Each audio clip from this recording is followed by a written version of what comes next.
మామూలుగా ప్రతిసారి అరిచినట్టు మాట్లాడలేను, కొంచెం నొప్పిగా ఉంది.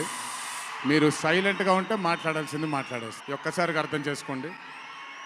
ఇక్కడికి విచ్చేసిన పాత్రికేయ మిత్రులందరికీ, శ్రేయోభిలాషులందరికీ, Kantara movie cast and crew అందరికీ, ముఖ్యంగా ఇక్కడికి విచ్చేసినటువంటి నా అభిమాన సోదరులందరికీ నా నమస్కారాలు.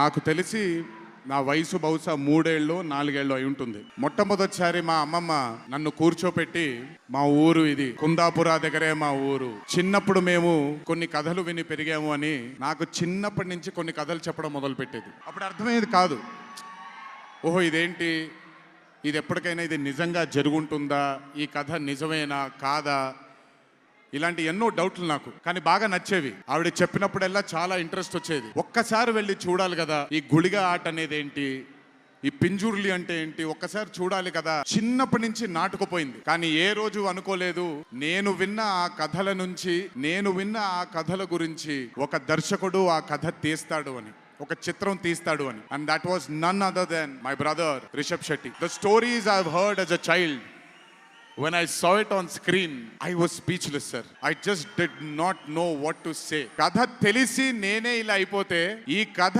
కొత్తగా తెలిసిన వాళ్ళు ఏమయ్యారో అదే రిజల్ట్ Kantara 1. Rishab sir is a very very very rare breed of directors and actors. I've always had this, అంటే ఈయనలో డైరెక్టర్ ఓవర్ పవర్ చేస్తాడా, డామినేట్ చేస్తాడా, యాక్టర్ డామినేట్ చేస్తాడా అని.